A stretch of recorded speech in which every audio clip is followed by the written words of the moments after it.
we are here today to talk with Connext and Kinetex. Kinetex? I don't know. I'm sure Tigran will correct me on the Kinetex. pronunciation of Kinetics. So Connext and Kinetics. They are affiliated but not related, who has been building on Connect system recently, and we're going to be talking a little bit about that.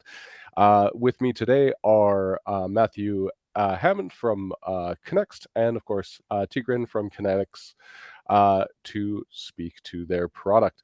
I'll go ahead and allow you guys to give yourselves a little bit of an introduction now. We'll start with Matthew.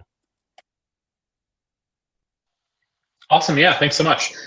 So I oversee marketing here at Connext, but have been in the space for quite a number of years now. Most of that time has been focused actually solely on building cross-chain infrastructure and working towards that end. So yeah, really excited to join you guys. And for anyone not familiar with Connext, hopefully we can shed some light on what we do throughout the space. And with that, I'll turn it over to Kinetex. Yeah, awesome. Thank you for intro. My name is Tigran. I'm co-founder of Kinetex. Kinetex is mean like kinetic exchange. We feel it like some kind of network. Our journey started this year, 2023. We start from our first version of protocol. It's meta aggregator that contain aggregation of bridges and dexes, connecting the fragmented liquidity of pools between networks. And the first things what we start to do, we start automate all this process, eliminating the needs for users to store gas on each intermediate network. And we decide to develop a network of relays that works like as keepers and constantly launch smart contracts in each network, ensuring automation of process for the user side. And also our team developed security smart contracts that eliminate the needs to trust or transfer funds under the management. So everything is using this like seems decentralized approach of swapping.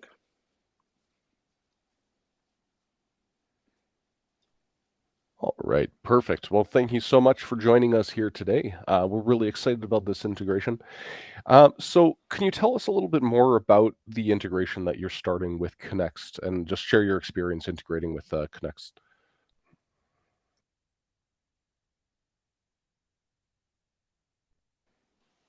Greg, I guess before we move on, it looks like we have one other member from the Kinetex team that's able to join us today, Mike.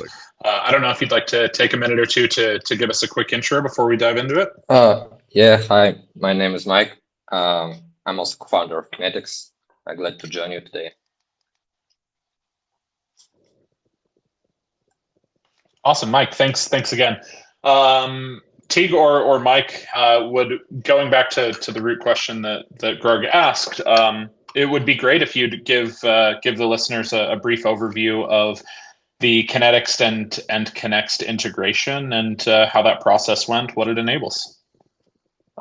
Yeah, let me answer for this question. So we integrated Connext as a bridge, and overall the integration process was quite easy. We like the architecture, where secure technology of cross-chain interoperability is combined with Connext routers technology, which allows to bridge liquidity between networks in very fast and safe way. In addition, Connext allows to transmit cross-chain messages and call and execute callbacks in target networks, so which also expand the possibilities of its use. And like in our case, we use callbacks to continue the user swap in the destination chain, for example, launching a DEX. So yeah, in terms of integration, everything was very accessible. Simple contract interfaces, public libraries for working with Connext, SDK, and clear documentation. We can definitely say that simplicity is a key feature of Connext in terms of integration.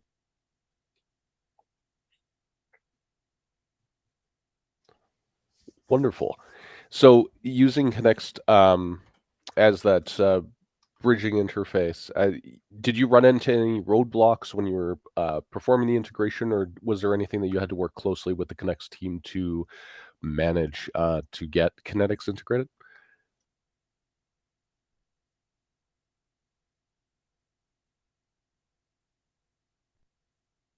Oh, sorry. Can you please repeat the question because my headphones? No worries. Okay. I was just curious if there was any roadblocks or any difficult pinch points that you had to work closely with the Connext team during your integration process. No, everything was good. Everything was really like easy and simple to understand. The whole process of integration. So actually, everything was good. All right, perfect. And Matthew, from Connect side, any thoughts on the Kinetex integration from there? Yeah, for sure, for sure. So, yeah, I first and foremost, I'm so happy to hear that the integration was easy. We always strive on the Connect side to provide a really simple developer interface that allows for these like quick and lightweight integrations. And always strive to enable a powerful feature set. So I guess to give a tiny bit more context, since we glanced over much of it in the beginning, to give a bit more context on Connext, Connext is a modular interoperability protocol, and the simplest way to think through it is basically through two layers. So there's kind of like this settlement layer, and basically what we do there is we leverage the underlying AMBs. So the bridges that the rollups actually use. So for Arbitrum, the Arbitrum bridge, et cetera. We use those to pass messages and tokens between chains. And this allows us to maintain the same level of security as the underlying chains themselves. So we're pretty firm believers that this is necessary for cross-chain architecture, is to maintain that level of security. Now, obviously, for a lot of individuals, routing back through layer one, so kind of transversing the first AMB, aggregating on layer one, and then waiting for that to propagate out to the other layer twos, that can be a really slow and cumbersome process. And so we also have this intent layer. Oh, that's unfortunate. I believe Matthew might have just cut out. Give him one moment. Technical difficulty. Oh no, sorry to hear it. Let me know if I'm audible again. You're audible again. So it was a brief blip. All right, sorry, sorry about that, guys. So yeah, just kind of wrapping up the high level on Connext. So while maintaining this level of security is necessary and a desirable trait, it obviously comes with a trade-off, which is the time it takes to route messages and data back through layer one, and then aggregate that route and propagate them. And so as a result, Connext has also built this intent layer on top of it, through which our solvers can recognize the cross-chain transactions attempting to occur. They can front those tokens on the receiving end, so that users get near instantaneous cross-chain transactions while maintaining that peak security. I think with Kinetex and with other integrations, this allows for a pretty rich feature set through which, by integrating Connext, Kinetex is able to kind of tap into the cross-chain liquidity we have available, and provide that same type of transaction speed to their customers while maintaining the underlying security that Connext is known for. So I think going back to the root of your original question, Grog, around the integration, yeah, just want to go back to saying I'm so happy to hear that you guys found it to be quite simple. And if anyone listening is interested in exploring integrating Connext into your protocol or application, we always strive to be super accessible and to make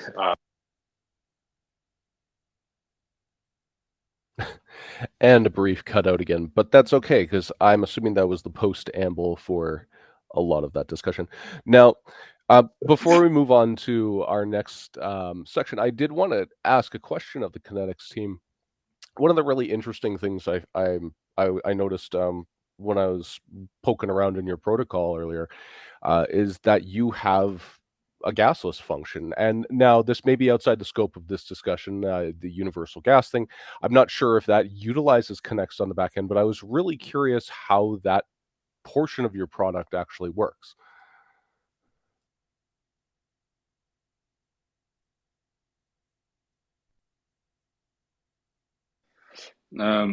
universal gasless is still under process.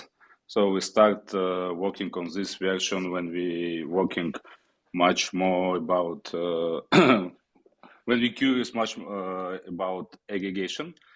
The things is it's like some kind of paymaster bank account. So you can deposit, for example, like 50, let's say 50 USDT on any network, and after you can spread it between network which you're planning to use.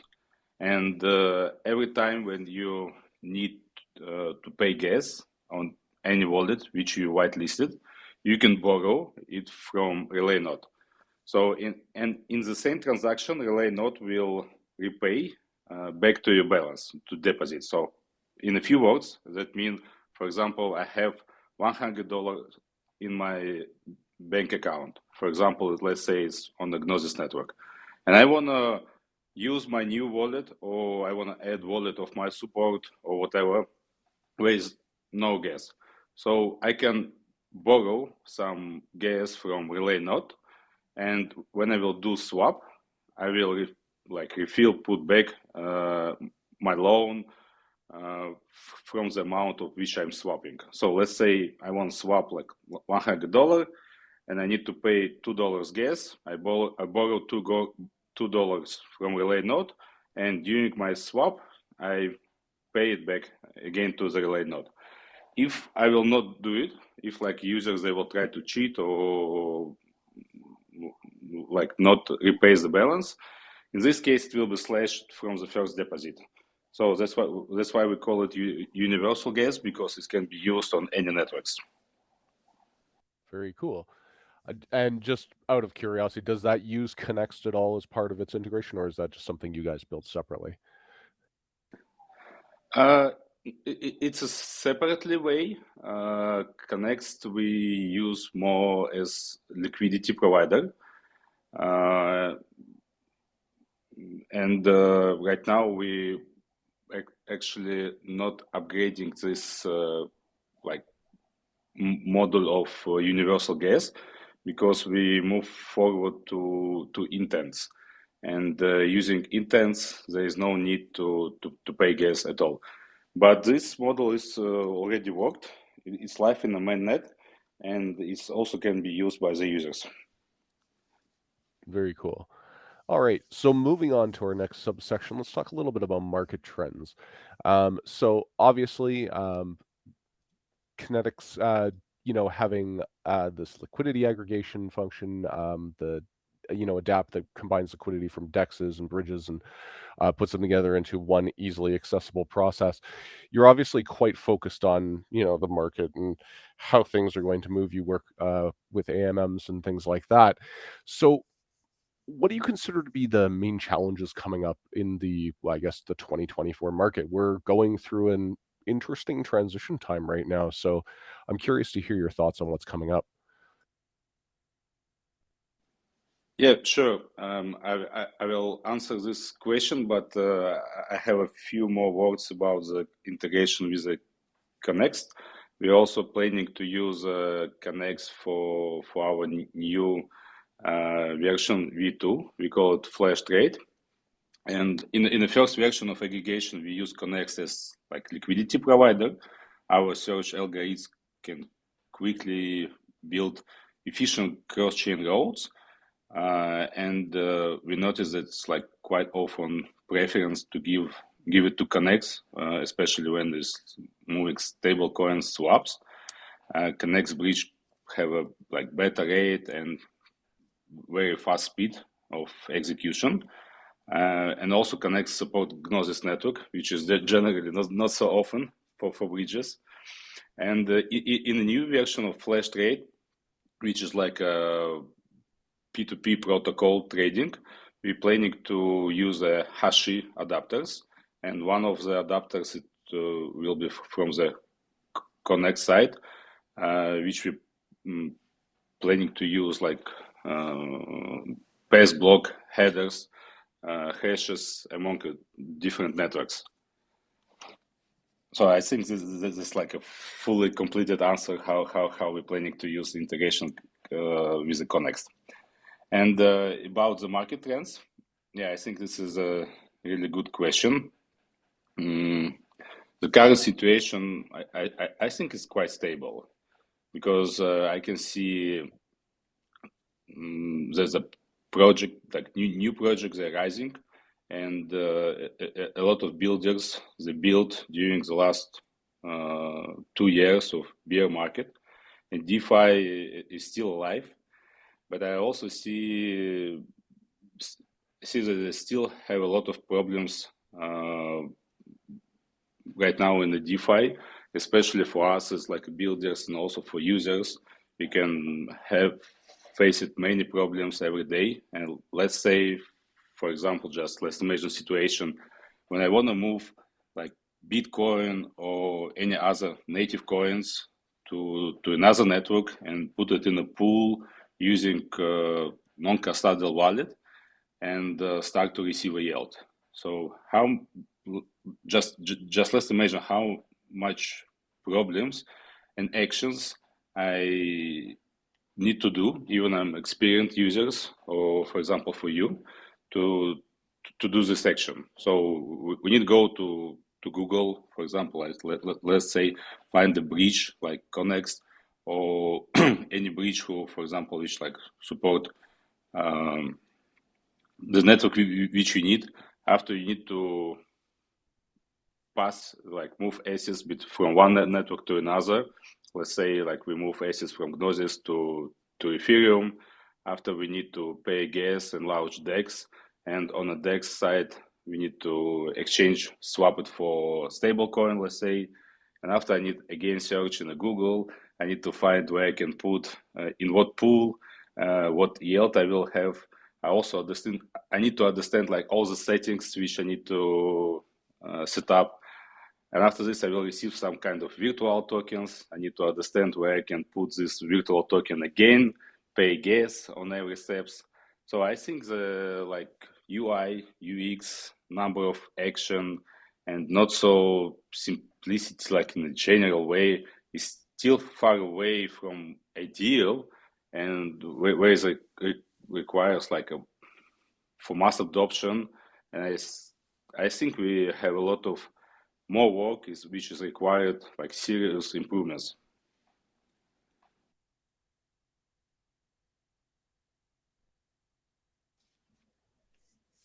Perfect. So let's bring it around back to the state of the market moving forward in 2024. Matthew, do you have any ideas about what we're going to be looking at for DeFi and how that's going to relate to both Connext or Kinetex? Yeah, for sure. So I guess to kind of like circle back to your previous question just momentarily, as far as the state of the market this last year and what we saw with macro trends, particularly as it relates to DeFi. As everyone here knows, we're no stranger to the fact that we've been through a bear market, and so I think that there's been a relative amount of quiet, but during that time, I think the most notable changes is seeing the rise of like RWAs, real world assets on chain. Like we're seeing a tiny bit more traction with CBDCs, but then a huge amount of growth in LSTs and LSDs in particular. And so I think we're likely to continue seeing that. As that relates to the coming year, I think the big trend that we have seen really emerge this year and will continue into the next year is just seeing layer 2s begin to skyrocket. We've seen the activity kind of consistently grow throughout the year. And I think one of the big things that we are starting to see is that the emergence of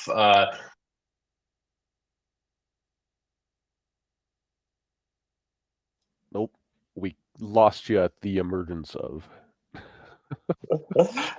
Got it. Okay. I'm going to try and move to a different spot in my home, hopefully get a little bit of Wi-Fi here. Yeah, what we've seen as kind of like a macro trend throughout the space is L2s gaining additional traction.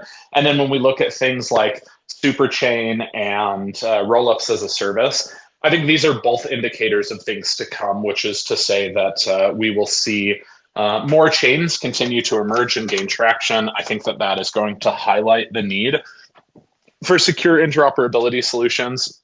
And for Connext in particular, we're trying to unblock that and start preparing for those trends through our latest network upgrade, Baco. That was set to go live today, by the way. We will be delaying it for 24 hours due to the ledger situation, just to de-risk that and make sure that those transactions are signed in a safe manner. And so we can expect Baco to go live tomorrow instead of today.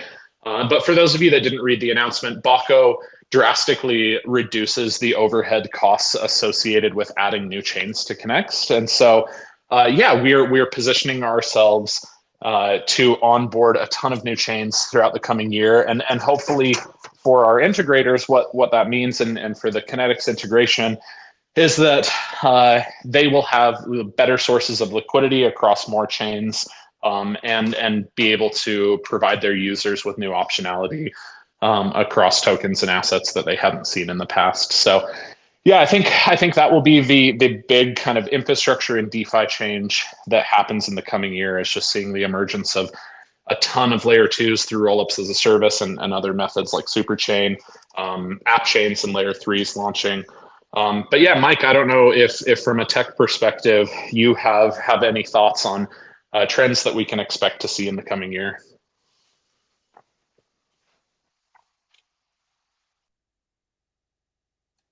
All right. Any thoughts on that from the Kinetex side? For the trends that we expect to see in 2024? Yep, correct. Yeah, sure. I think one of the biggest trend in this year, as what we see, it's ZK technology, because it's developing very strongly, and activity, a lot of activity we can see during this year. We also start studying ZK during this year. The first our version was presented in Lisbon, updated version from the Saxon labs of ZK-like clients between Ethereum and Gnosis. After we went through to Amsterdam, make work with Sysmo and 1inch, we present a concept of pacing KYC verification using ZK on a hackathon ATHDM. And finally, we introduced this summer in the Paris ATH Global in the Paris MMR, Merkle Mountain Range for ZK-like clients. So we begin the finalist. So as I can say already, ZK goes beyond of usual CryptoPunk movements where the guys just writing code for fun. There is for me especially clear understanding right now that ZK technology can be introduced in a traditional economy from the side of verification, login, data verification, like hiring or user identity, user history, or digitalization of goods. It will also be actively used for trading. I think it will be really important for all the protocols which use data confirmation, or they need to read some data from the blockchain. And another important trends, I think, which all of us waiting for the next year, it's ATFs from the BlackRock. And I hope after this we will see maybe more clear transparency of regulation.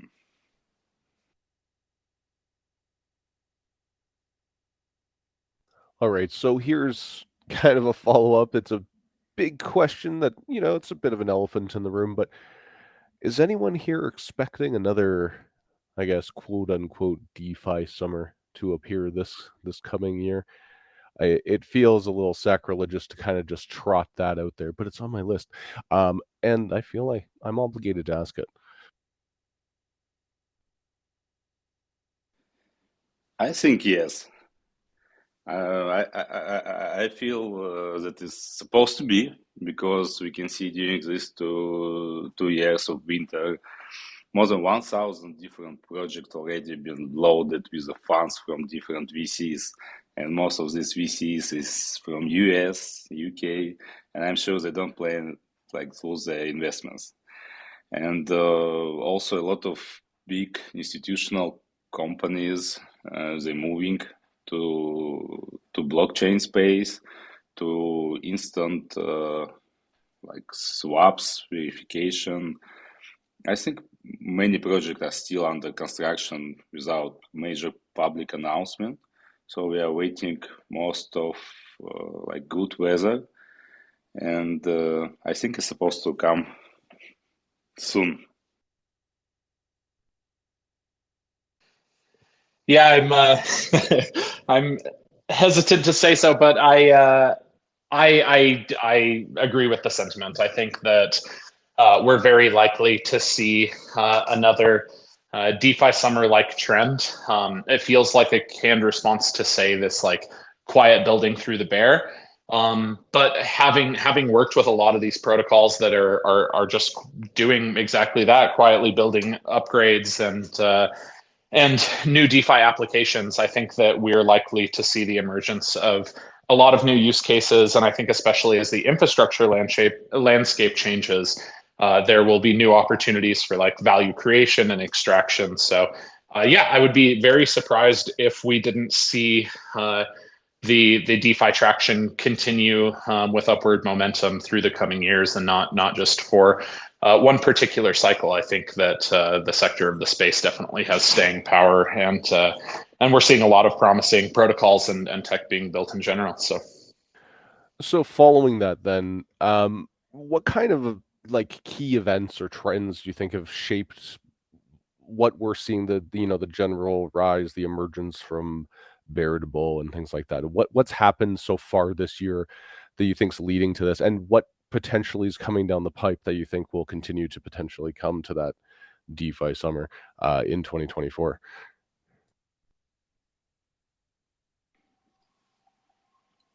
Yeah, Tig, I don't know if you want to kick that off. Yeah, I can take. As I said earlier, I think the ZK technology will be used in a crypto infrastructure for a long time, and it will obviously bring many innovations in the crypto space. And I think it might be help to connect crypto space with a traditional part of economics. It's also see to us that bringing in a trading, like in a general, a new direction as an intents, I think it's a huge potential, huge innovation. Will get a lot of attention, and this is like a great progress in a trading, or it also might go forward, because it's helped to minimize the number of steps for the users. And it seems to us that how important to create infrastructure around the intents, which will help to solve issues like a DDoS, false challenge, transaction emulation. So like make a decentralized layer for all this technology.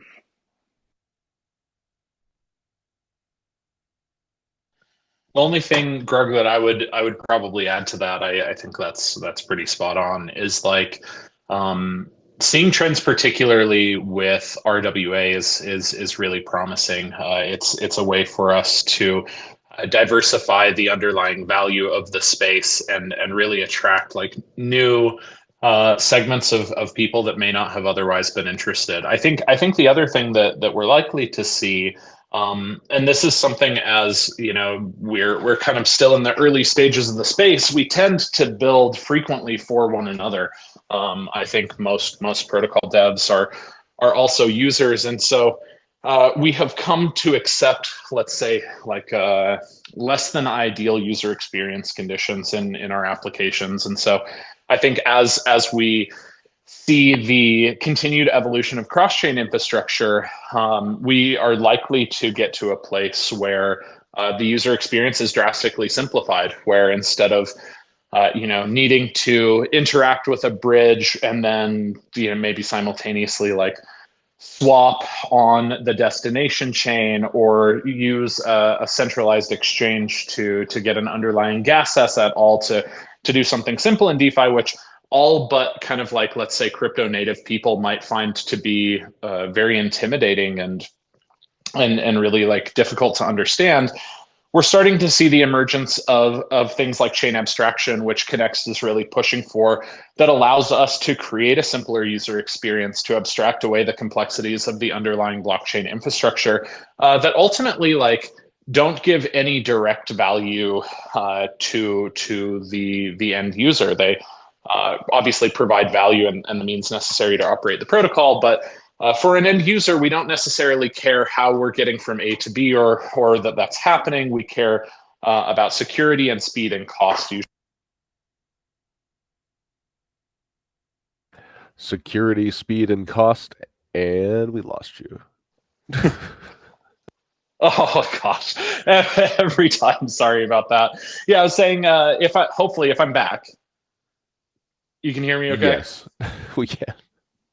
Okay. I was saying with chain abstraction, we're likely to see a trend in the DeFi space in particular of far simpler UIs, where individuals may be able to, lend into a pool or borrow or something across chains and across different tokens, all in a single transaction without having to navigate the complexities of moving between these various chains and acquiring gas assets and understanding which protocols operate where. So I think that's the other trend that I would highlight as something we're likely to see in the next year, and particularly something that's tied up in helping to create new opportunities for us to have what you would kind of call a DeFi summer. Wonderful. Well, I'm hoping your optimism is true and spills over to the rest of the industry. I'm sure we're all, kind of girding our loins for all of that. So, what trends do we expect to see then coming down the pipe for 2024? What's going to be the big narrative? I know we touched on what you guys are bullish on so far this year, what's led to that. What do we think is going to be, really interesting and going to be part of the whole narrative for 2024 itself? Yeah, I can start with this one because I've covered most of what my outlook is.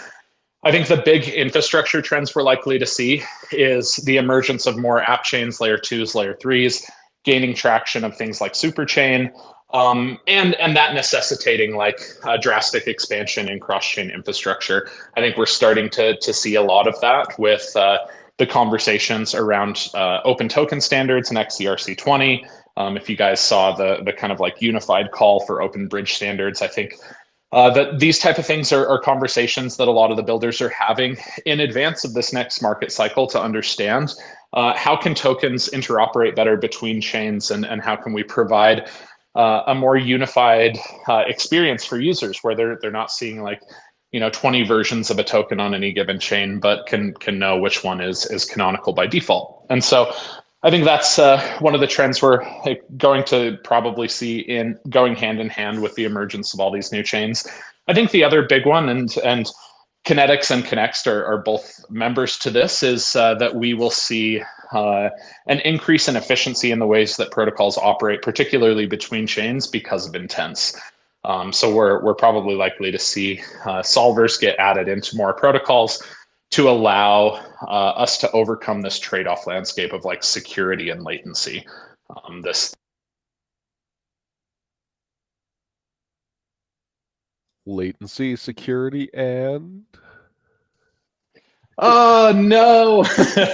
I think just intents in general are the thing that we're likely to see more of across protocols this coming year. It allows us to give users the speed they desire without necessarily compromising on security. So Kinetex would love to hear your thoughts on predictions you guys have. I don't have much left after your talk, but I think what we're planning to do in 2024 is working with the user intentions. For us, it's like very relevant in the market, especially in the current situation with the UX and UI problem, because right now it's difficult to talk about the mass adoptions when the users they need to constantly connect a Web3 wallet, own different wallets for different networks, they connect it every time, it's like switch networks, store gas in each network, understand the working of all settings like such as price slippage, price impact, understand how set, how to build all this complex road, how to find the right yield. I think it's like afraid of for the most users they're afraid of complex road of the process, and they're afraid to set their own settings and lose their money, or they know that the hackers they use users errors for various like attacks and exploiting the users' lack of understanding how the complex system work under the hood. I think it's a really big problem for the end users, because everything what we build it in a usually like in a two-way. First, it's a user, like an end user, and the second is arbitrage opportunity. So it's for the market makers who help us to manage the market. But for both of them, right now is still required improvements. And we're also planning to continue development in areas such as ZK technology, especially in the infrastructure, and especially also like a layer for intents, which can help connect end user between layers like L1, L2, and might be any kind of new layers which we will see in the next year.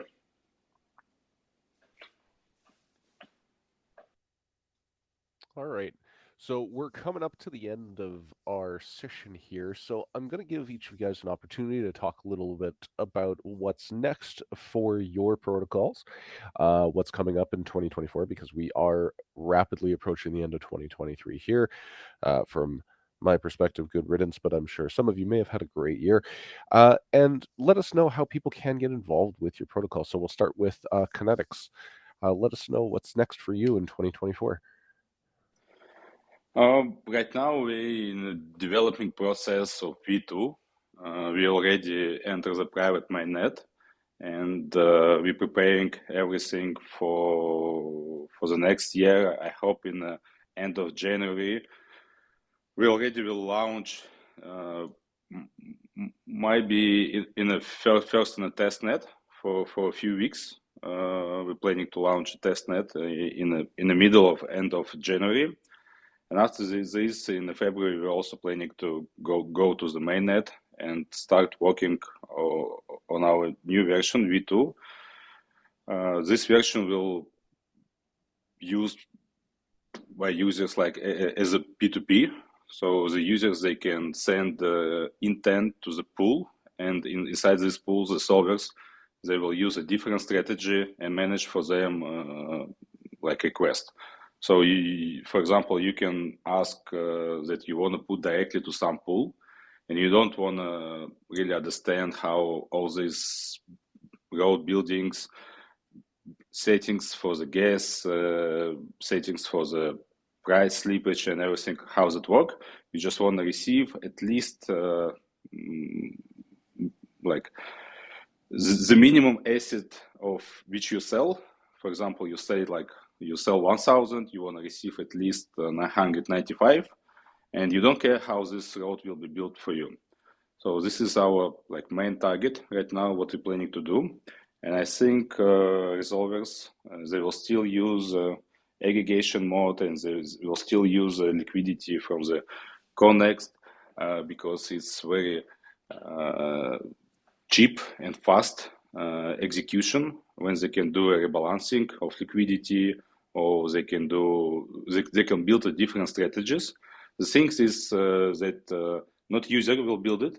the user will delegate this task to like some professional players who will manage everything. Wonderful. Thank you so much. And Matthew, what's next for Connext in 2024? And of course, how can people get involved?